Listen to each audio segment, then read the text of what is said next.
How's it going, everyone? Welcome back to the Blue Shifting, and welcome back to Chaos Head, where theme of the day is everybody confused. It was interesting. Last episode really took me off guard. So, demon pink-haired girl showed up just at our house. Not only that, she knew us really well. Apparently, has been our friend our whole life. We don't have any memory of her. That's really weird. That's really, really weird. Also, she was somehow involved in the murder, but doesn't seem like the kind of person who would, so that's strange. Also, someone pointed out, someone mentioned it before, but someone reminded me that she is voiced by the same voice actor who did Akane in Rewrite, which is crazy because I thought her voice sounded familiar, but did not. Like, if you hear those two performances, they don't sound anything alike. I'm sure if you get really familiar with it, you might be able to pick it out, but it shows a lot of really impressive range as a voice actor. I mean, voice acting is more than just range. A lot of it has to do with the ability to do inflection and to be able to kind of fill an emotion and to have range of emotion. That's a big part of range, but also being able to do different pitches, different levels, and making them all sound, legitimate is really challenging. So it's really cool to hear. Very talented person, clearly. But yeah, I'm not sure what to make of all that. I think... I don't know if I mentioned this in the video. I'm pretty sure I did, because there's definitely on my mind. One of the greatest fears of my life is the inability to trust your own thoughts. Getting to the point where, whether it's through a dementia or some other issue, to where I no longer have reliable memories, where I make connections over and over that I don't realize I've made, and beyond the normal thing where oh, I saw something but then forgot about it a few episodes later. That's one thing where it's there's just a lot of information and a lot of life just happening where it makes sense that I might lose track of little details here and there. But imagine not being able to remember someone who's essentially been your friend for over a decade essentially at this point. That's crazy. That'd be so messed up. But yeah, I don't know. Hopefully we'll get some answers. We're at the hospital. It's about the best place I could expect that we could go. So yeah, today's episode, we're just going to jump right in. We're going to see what happens. I feel like we're going to make some headway, but we also saw that there is some kind of sleepwalking thing that's happening, and it is involved with Shogun and posts that he's making. And it's funny because it's a mirror of what he does, where he has his main account that he plays at his home, plays on the computer, plays with his friends, but he has an alt account that he plays at a cafe, so he can continue playing the game he loves, but he doesn't want it directly associated with his main account. And it's Shogun's almost like that same thing. There's a subconscious part of him that's not directly associated with his conscious part, and it's using sleepwalking as a means to enact. And then it's also implying that the friends that he is with, the dude in his class and Rimi something. I'm sure we'll see it soon. But it feels like there's a whole other part of him that's friends with other people, and he has no memory of, and that's crazy. God, it's so weird. Could you imagine? Anyway, let's see how it goes. Let's see what happens. I don't know. There's not much else to say. I went to the hospital first thing in the morning. Next morning.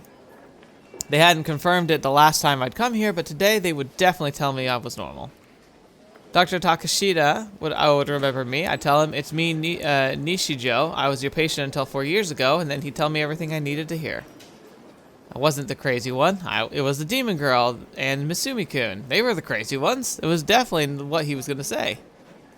This hospital opened at 8 in the morning, which was a little bit earlier than regular hospitals. That was the reason why it showed up right when it opened, and yet the seats in the lobby were already filled with countless middle-aged people or older. What the heck? Why? That's a good point. Why? How does that work? The hospital just opened. Why were there so many people here? Don't you bees know how head starts are unfair? Come on, come on the time you're supposed to, buttholes.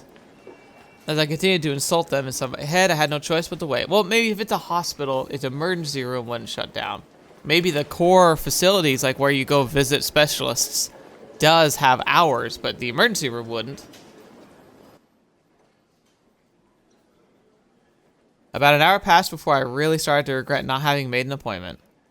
But right after I started thinking that, they called my name, and I was immediately relieved to know that I wouldn't have to wait as long as last week.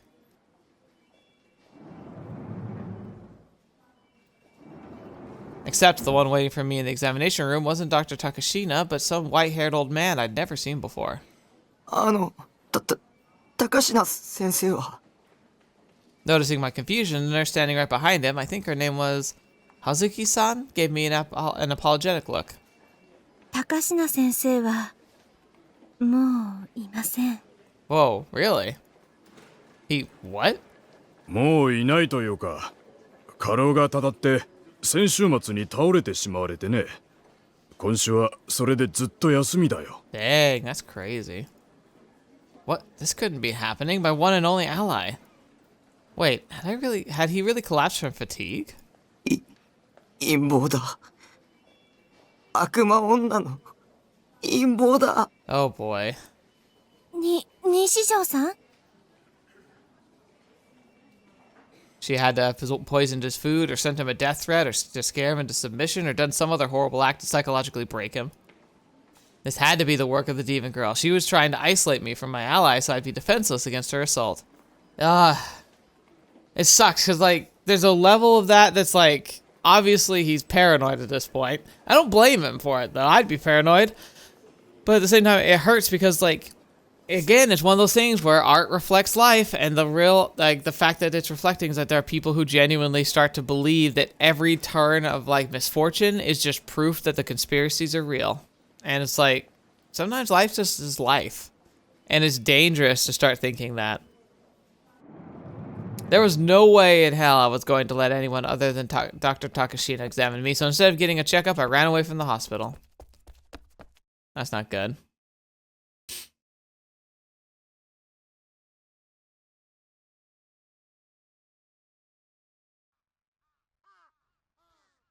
Hopefully they put that in his record, though, because that's a good indication that he might need help. くそ Leaning on the fence at the edge of the roof, I blankly stared up at the sky. The skies of Shibuya were dim and lifeless. You'd have to be crazy to call them clear. 病院にはもう行かない方がいい。 The demon girl's net was tightening around me. Maybe I already had nowhere to run. Maybe the detectives I'd met yesterday were imposters. Maybe in reality they'd been a demon girl's underlings all along and they'd just been testing me. That had to be it. The timing had been just way too perfect. The demon girl had broken into my room right after I talked to them, for fetch's sake. She was a demon after all. She wasn't human. Controlling and manipulating the human mind would be a child's play for her. Again, it's funny because in order to justify his assumptions about her as the demon girl, he genuinely is like, he's doing, I feel like I've talked about this before, but he's doing, I don't think it's like a proper term, but he's doing conclusion-based deduction, which is where he's decided what the truth is, and he's finding evidence to support it. A very good example of this is actually, if you ever learn about, I believe his name's Ken Ham. He runs a kind of a facility in, I want to say Tennessee, where they did a recreation of the Ark from the biblical stories, like Noah's Ark. And in it, they postulate this kind of Christian angled science, where they postulate things like that the world is literally 6,000 years old, that the Bible, like they believe in 100% of the Bible, and they try to use scientific relevance to try and prove that. They say that like dinosaurs used to live with humans before the flood, and that they were wiped out during the flood. They believe that all of this can be proven, and they try to disprove anything that tries to say the opposite. And he's a classic example of this very big fallacy of thought.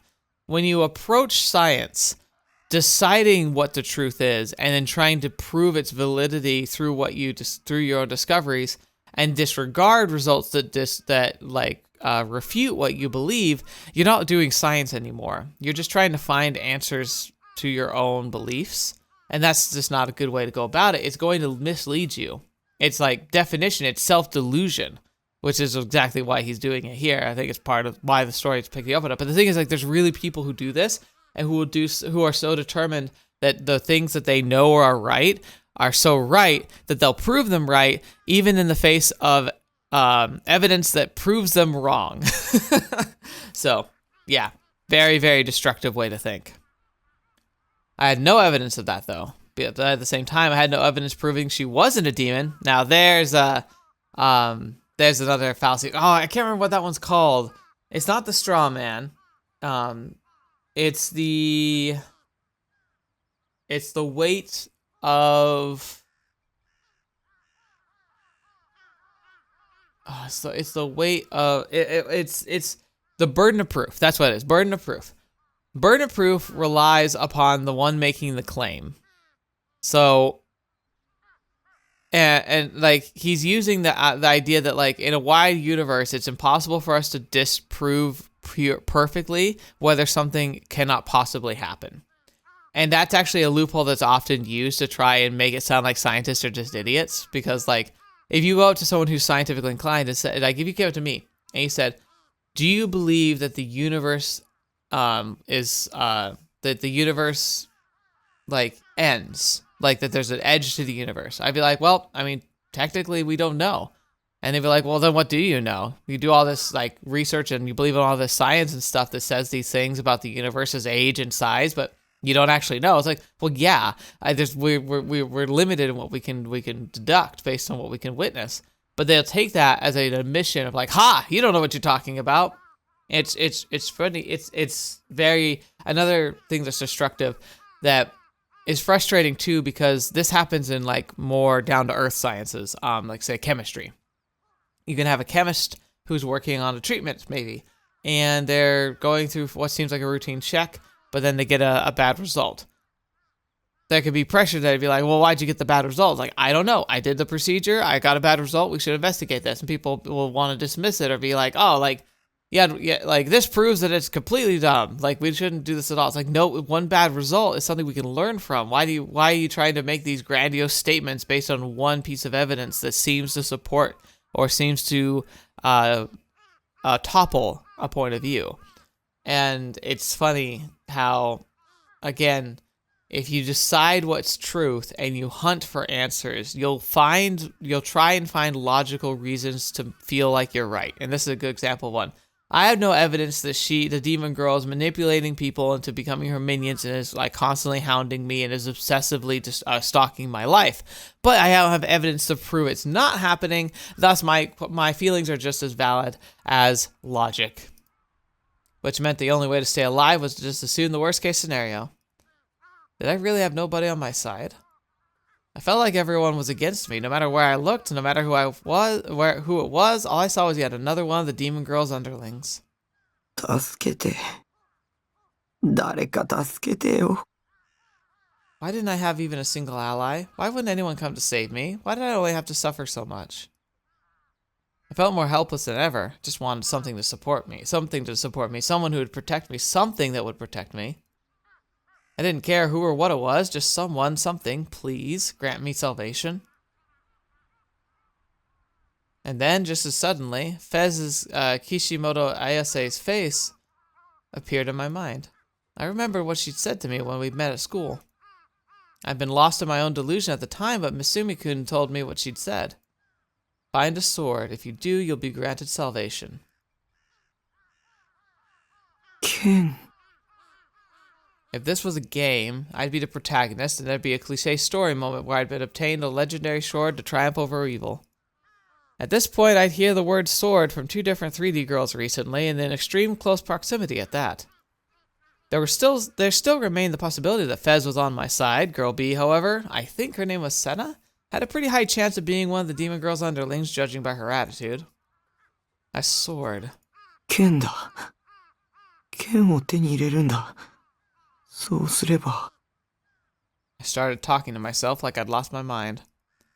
I was grasping at straws at this point. If I just get my hands on a sword, I might be freed from this nightmare. I couldn't help but hope for that. It wasn't that I believed what Fez had said about granting me salvation. I just had nothing else to cling to. At the very least, I should do some research. Research into what, though?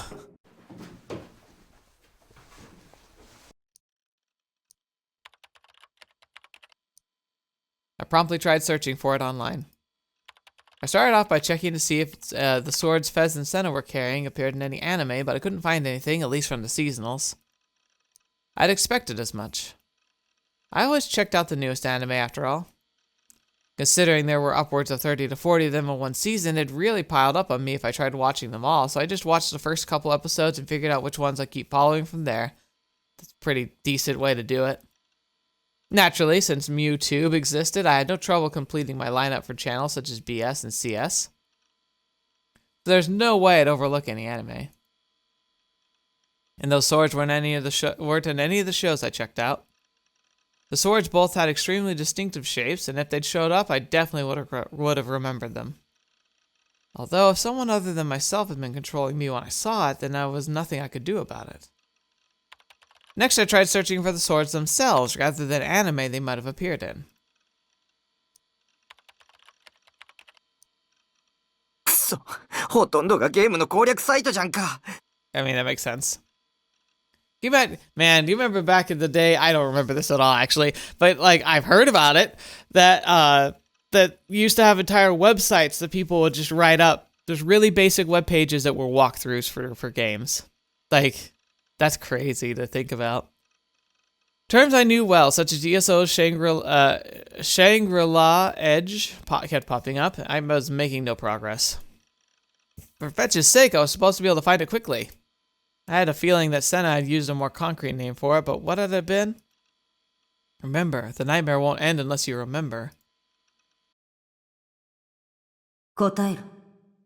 見えるんだな。You see it? ディソードが。The D sword. That looks like DI sword, but she said D sword. DI-Swards. Oh, DI, but like that's if it's Ramaji, it's D yeah, okay. That was it. She called it the D sword. I quickly typed in and ran a search.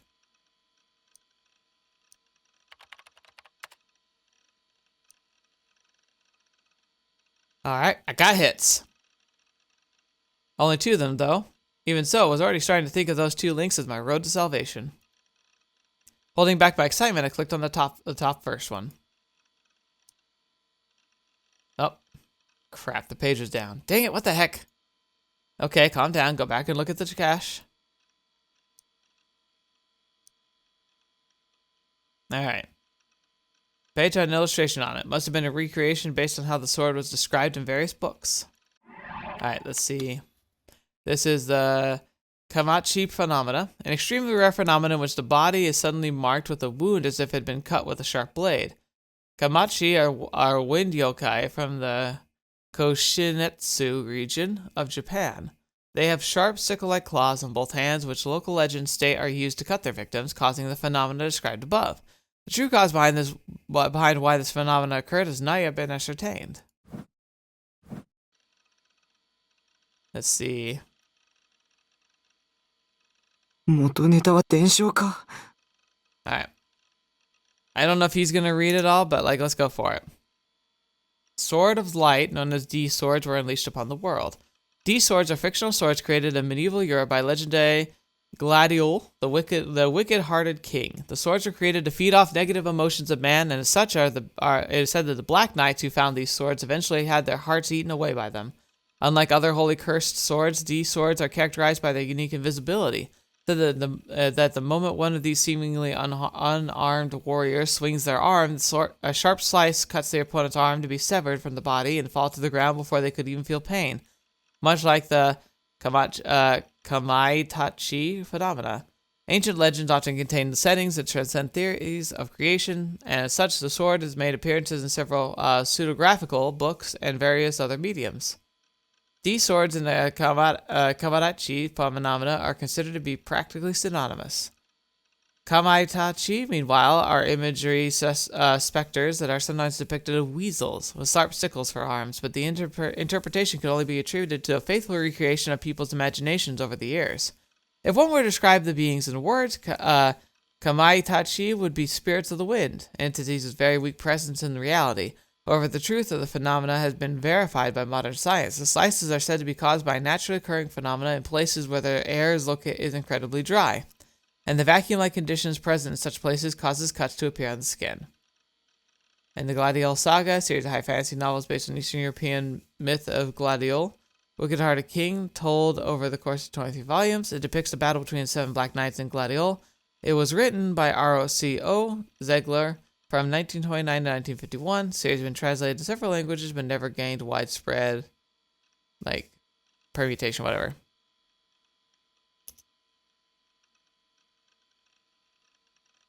Writes about appeal due to its rather でもセナって女が esoteric 持って rage たのに比 style. べるとこっちは随分地味だな。 Right. Why did it have to be such a niche sword to begin with? I mean, why couldn't it have been a sword like Excalibur or Kusanagi, you know? Swords that were actually a big deal. Well, I would argue that Excalibur might be a D sword that's just known by that name. You haven't seen all of them, if there are multiple. No, this wasn't the time to piss and moan. Niche or mainstream, I didn't care as long as it could save me. Decided to research it a bit more. 7 Black Knights. Continuing, I clicked the second link. These words, I brought a D-sword, caught my eye specifically. Were D-swords something you could buy?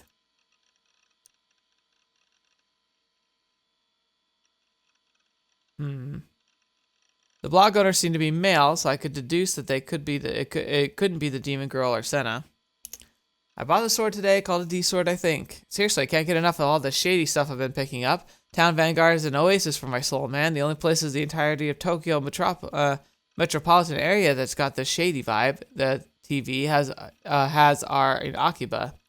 Even then, though, Akiba stores don't really scratch the itch for me, you know? All they've got is computers and porn or stuff like that. Can't say the same. For TV, though. There used to be all sorts of shady types in Shibuya. Hang on. Really shows my age, but they've been washed away with the flow of time. Man, those were the days, lol. What's amazing to me, though, is that if you don't know any better, TV totally looks like a store for noobs, lol. LMAO. So, TV, wait. He's talking about...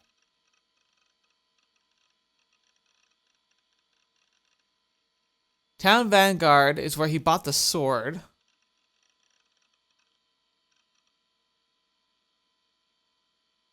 And TV...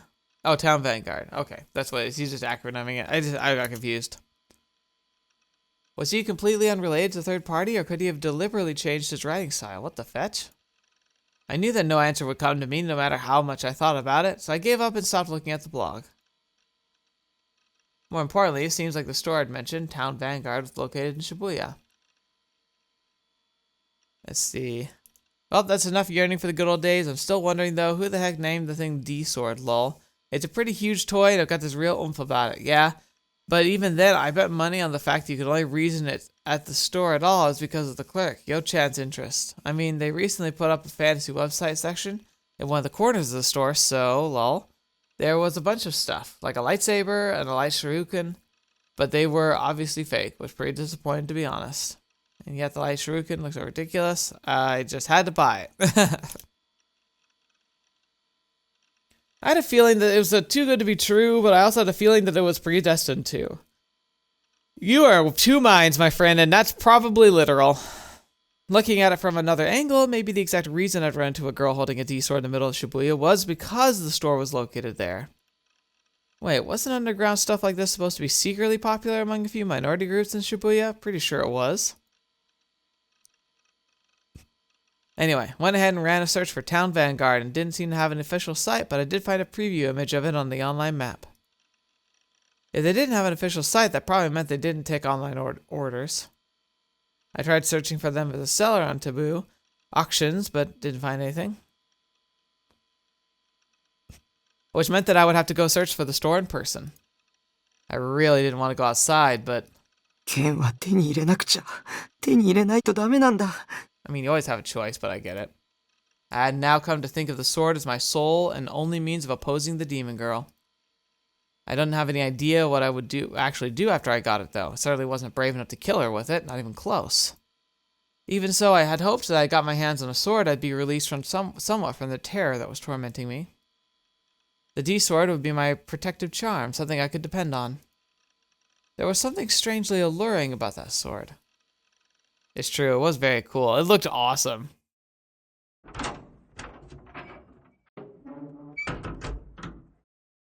Oh, goodness. I am struggling.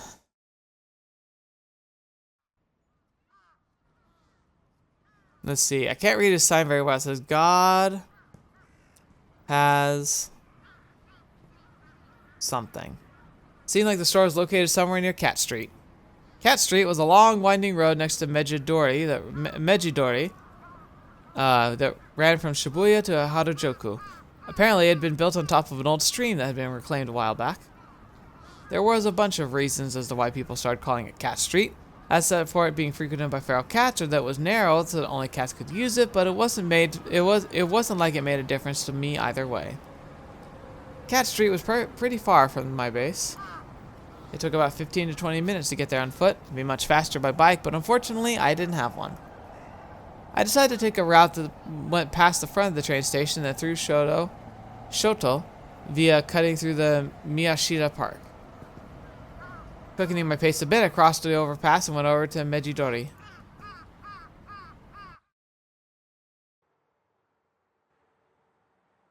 Whew, finally arrived. I was starting to get really impatient. The sheer distance was pissing me off.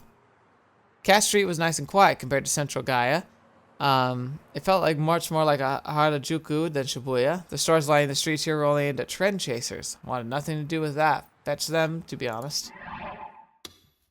Trend chaser, a highly fashion conscious person who constantly changes their fashion sense depending on what is currently popular. Okay.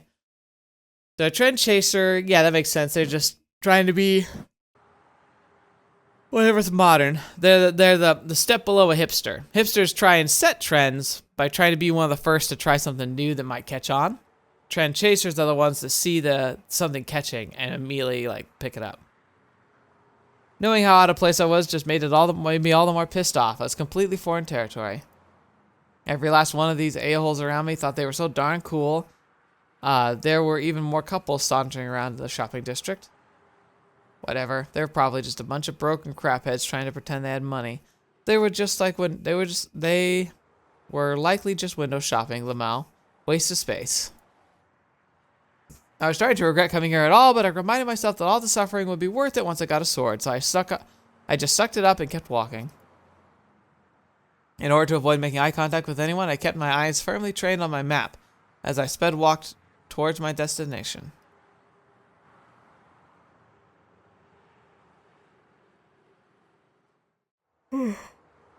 Oh, sorry. Town Vanguard was deep in a narrow side road that split off from Cat Street. ここか。 Even though I'd only gone one-sided street away from the main road, the atmosphere had changed dramatically. It was narrow, cramped, filthy alley that no car could travel through. The street was lined with wooden houses, out-of-business stores with closed shutters, and inevitable spray-painted graffiti that covered the said shutters. Despite how nice it looked from the outside with all the high-class name-brand stores, Cat Street was nothing more than a superficial facade. And behind that facade lay a whole host of broken-down, mercilessly discarded junk heaps. Then again, couldn't stand the place either way. Both bullcrap and the truth were the foreign territory to me. The only home for me was ESO. Even for the back streets, though, Town Vanguard had an even smaller, darker atmosphere than I was expecting.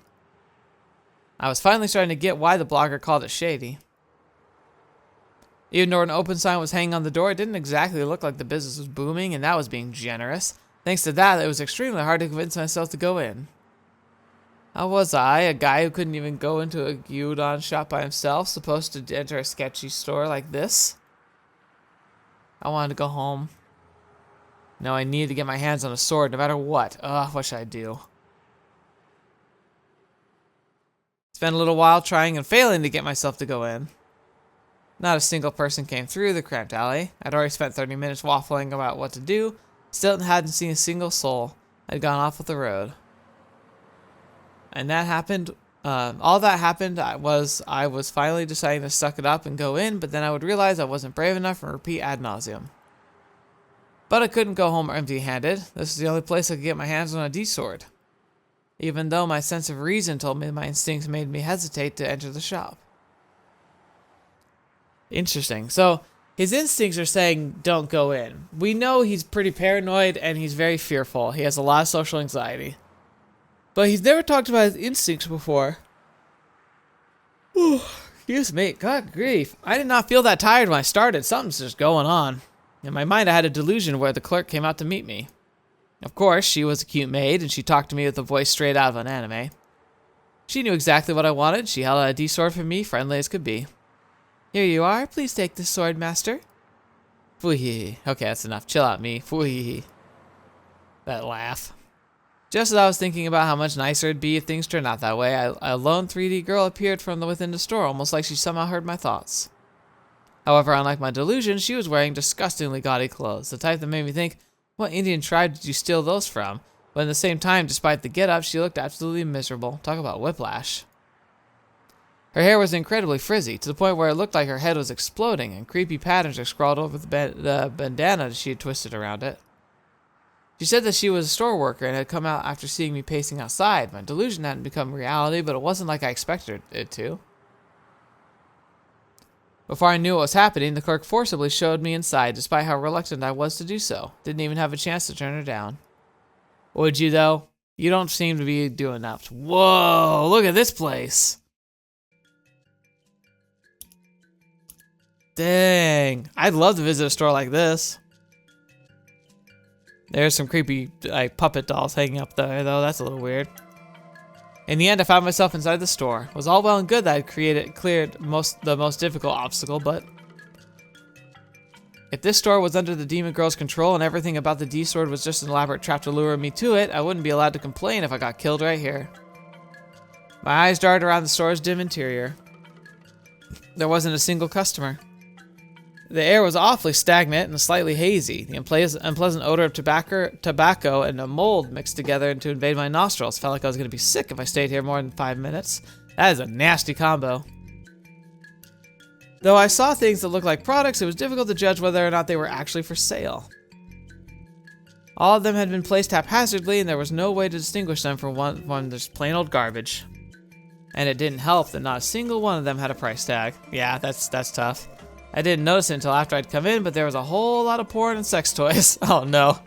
Among them were several devices you see in R and humiliation type eroga, and I had no idea where to find a safe place to look. This store must have been a variety shop for adults or something. After forcing me into the store, the clerk sat down on a stool behind the counter, then proceeded to zone out as she smoked. She showed no indication that she was going to continue meddling with me. She's probably a partial source to the haze in here. Even though it had been less than a minute since I'd come in, my anxiety, a weird sense of pressure, and the embarrassment all combined with how sick I was feeling in the form of a disgusting sweat seeping out of my forehead. I wanted to get out of this otherworldly place as soon as possible. I had to hurry up and find a D-sword quick. I was walking towards the back as I looked through the store. I soon found the fantasy weapons section, which had been mentioned in the block I'd found. This corner of the store was the only one that stood out to me. Numerous pole-shaped toys were neatly displayed. All of the toys were tubes of some sort that were different colors, but pretty much all of them were lightsabers. You could tell pretty easily from how shoddy they were that they were all bootleg. Doubted they would even glow. It seemed like the light shuriken talked about in the blog were sold out, which surprised me. Yes, mixed in with the lightsaber was a single item that was clearly different from the rest. It only took one look for me to know it was a D-sword. Almost looked exactly like the illustration I'd seen online. I went to pick it up. It was unexpectedly light. I wondered what it was made of, but it definitely seemed like some sort of soft vinyl. It wasn't sharp at all. The edges were slippery, and naturally, it didn't hurt me in the slightest when I ran my finger across it. Compared to the one Senna and Fez had, it was badly designed, had no sense of weight, and above else, it didn't give me a sense that it would do anything with just a single stroke. With the slightest touch. I don't know why I said single stroke. What is happening to me? My gosh, my brain. Remember talking about not trusting your brain? Could it be a fake? That worried me, but there wasn't anything else in the store that resembled a D-sword.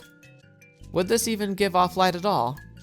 The D-sword Fez had swung around and her shell had pieces of glass embedded in it, and it gave off a blue light that looked extremely BA.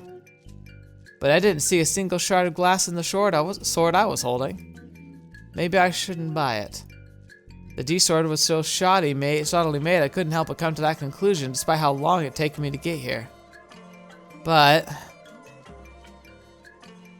find a sword. If you do, you'll be granted salvation. I remembered Fez's words. Right, if I don't buy it right here now, I'll lose my only chance at getting my hands on a D-sword. Maybe it only looked cheap, but once it recognized me as its true master, its incredible power would manifest within me. Within it. Or maybe I'd seen too much anime, or read one too many manga. Probably.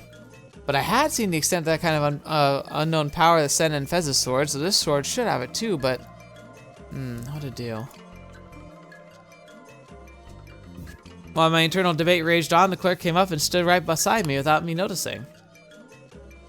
With a melancholy smirk, she pointed at the D-sword and muttered,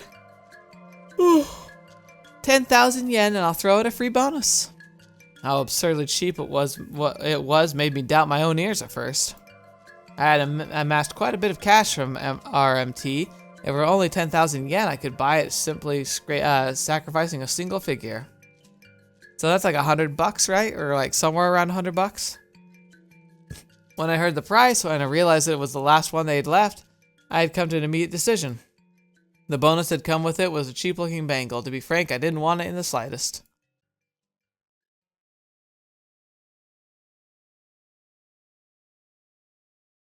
Everything after that was hell. Town Vanguard didn't do delivery, so my only option was to lug it home myself. Oh, yeah, that's gonna get stairs.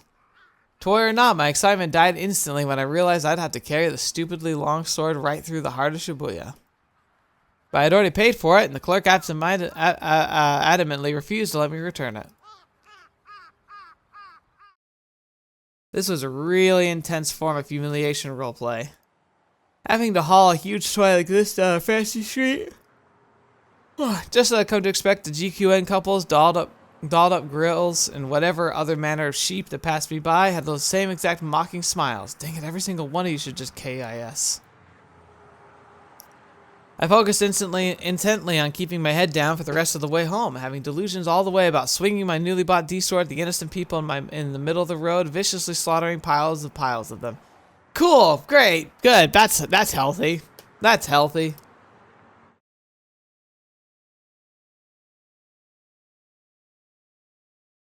So we got a sword. I don't think it's a D-sword. I finally made it back. I'd started running when I was about halfway home, and I didn't stop until I got there, so I was gasping for air by the time I reached the base. The ice-cold stares of the pedestrians were killing me. It was somewhat impressive that Senna was able to endure this kind of embarrassment all the time. In a way, I even respected her for it. I could never do what she did. Uh-oh. Suddenly, a sound came from a blind spot in the shadow of my base. Was someone there? Freezing in my tracks, I gulped. The pure white smile of the demon girl who called herself Rimi appeared in my mind. Maybe she'd come back. Maybe this time she'd come to kill me for real. What should I do? Should I run? I sensed a presence. The light of the sunlight etched someone's shadow onto the ground, one that I knew without a shadow of a doubt had to be female. I immediately reached for my D-sword. When I actually tried holding it like that, though, it felt even less reliable than I had expected it to. Senna's sword had felt incredibly intimidating and had the sense of overwhelming pressure that wouldn't allow anyone to get near it. But the D-sword I was holding didn't feel like that at all. Maybe it was a fake. Could I really fight with something like this? There was no way. Even if I had a real one, I still couldn't do it.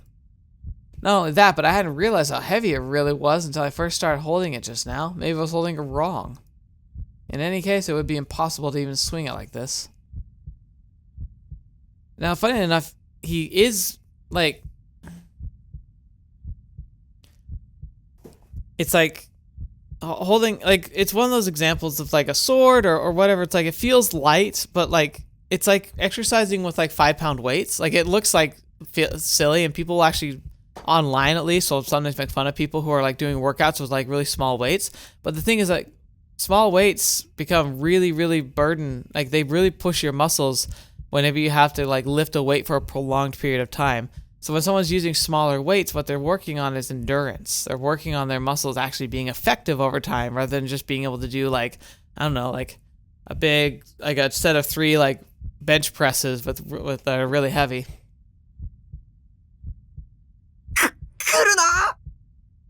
I shut my eyes tight and haphazardly swung the sword in front of me. I knew I wouldn't be able to defeat my enemy this way. Even so, I had the faint hope that as long as I had the sword, I'd somehow do something anyway. But I didn't feel a hit or anything, nor did my enemy make a sound. I couldn't believe it. Could the single strike of mine have utterly annihilated the demon girl? If so, that'd be the best crap to ever happen to. 鬼、その剣何？ Yeah, Nanami! When I opened my eyes, the one standing there wasn't a demon girl, but rather Nanami.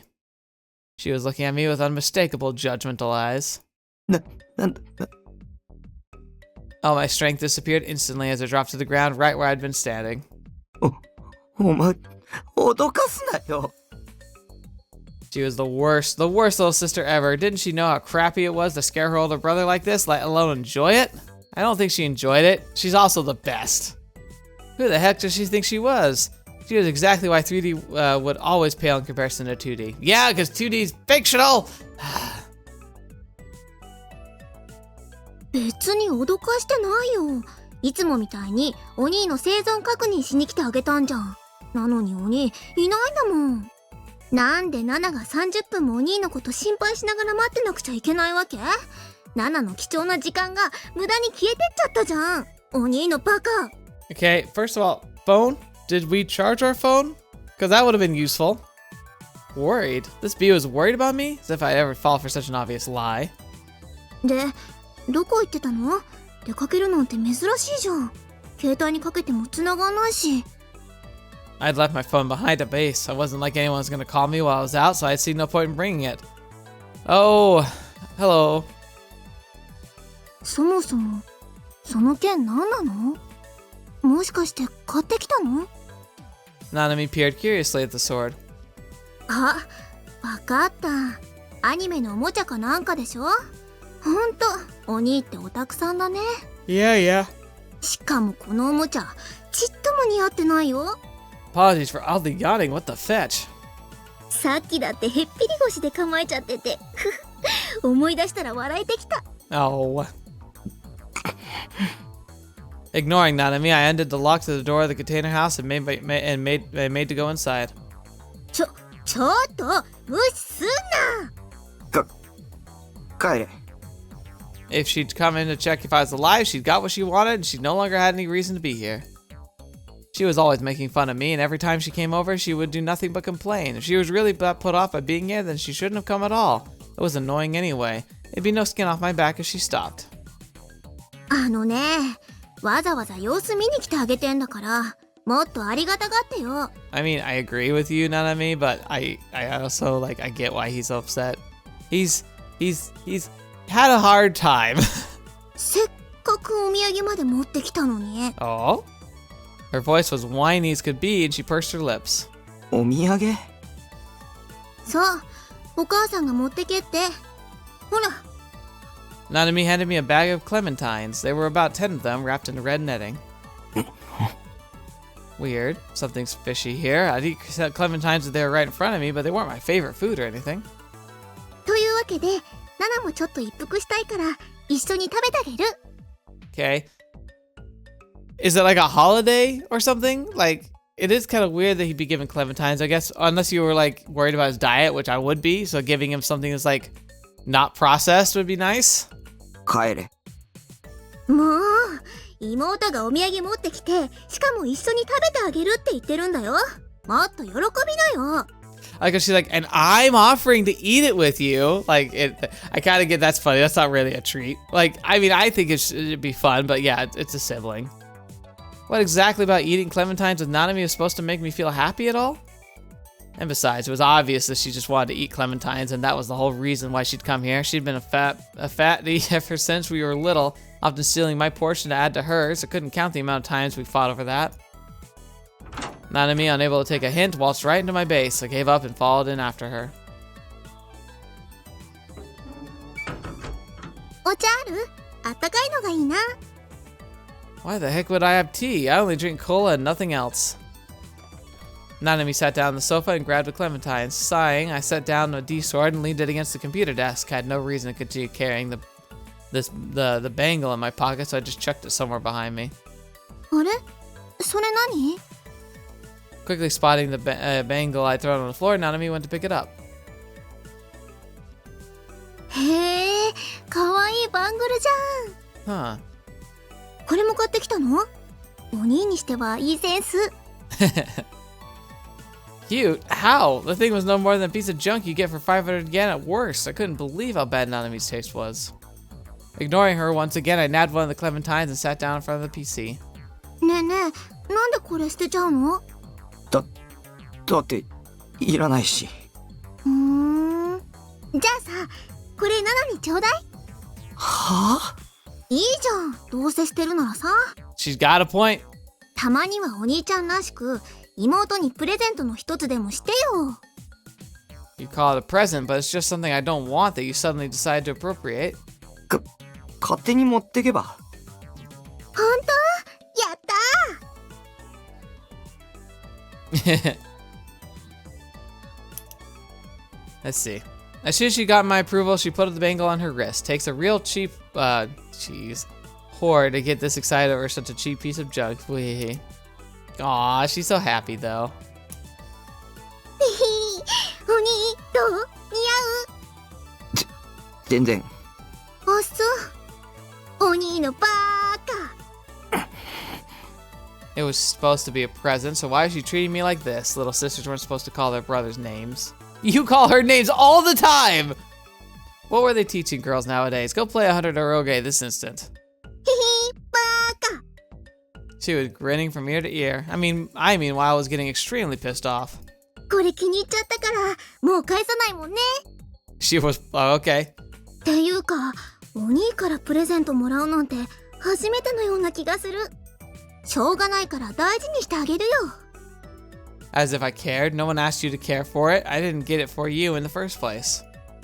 もう用は済んだんだから帰れ。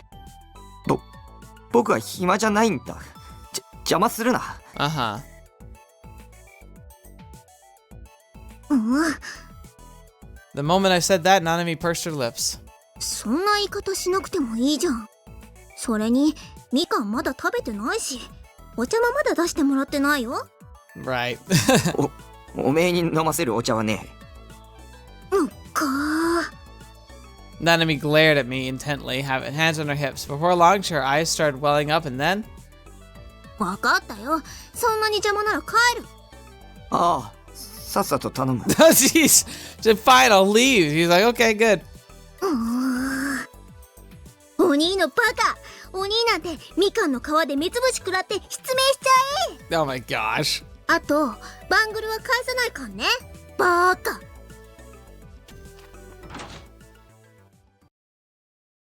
Yelling in the migraine-inducing voice that resounded through the entire room, Nanami grabbed her bag and ran out with insane speed. Oh, thank goodness, it was finally over. Hanging out with Nanami always took everything out of me. Why did she insist on coming here every week when I made it very clear I was sick of it? Read the room for fetch's sake. Alright. Oh.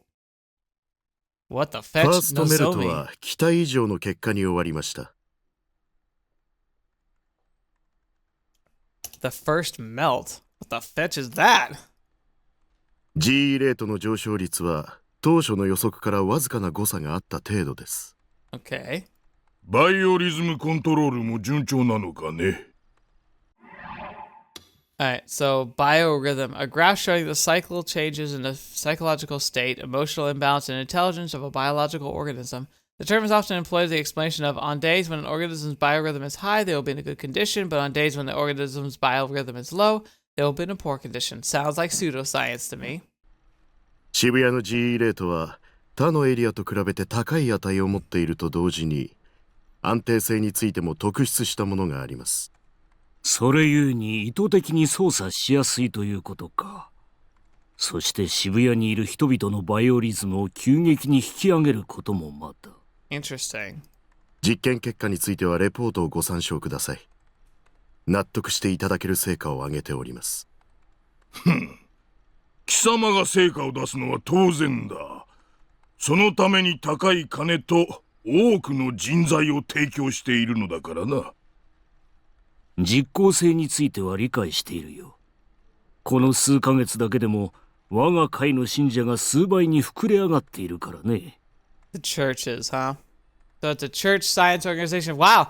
funny. So they have a main character in this cast as a voice actor whose voice actor is the same as Akane, who's also in a story that involves like a science slash church religious institution that uses metaphysics in order to manipulate the world. それではプロジェクトノアは次の段階へと進ませます。よろしいですね。 Project Noah sounds terrifying because that's usually like if it's a religious like Christian reference, that means that it's they're going to build an ark and only their selected few are going to survive some kind of disaster. コードサンプルの件はどうするのだ。すでに3人分は確保したとはいえ、目標数値には達しておらんではないか。いかにも。数値達成のためには最低でも5人分はなければ厳しい。サンプル保持者は集まりつつあります。あとは採取するのみ。Carriers for what though? Samples. They already have a couple samples and they want more. They want at least 5. ならばその件は任せる。信仰の救いあれ。くれぐれも慎重にことを進めるように。Divine light. はい、心得ております。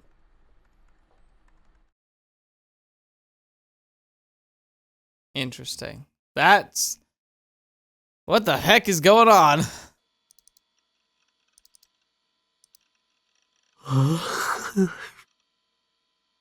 そろそろ寝るか。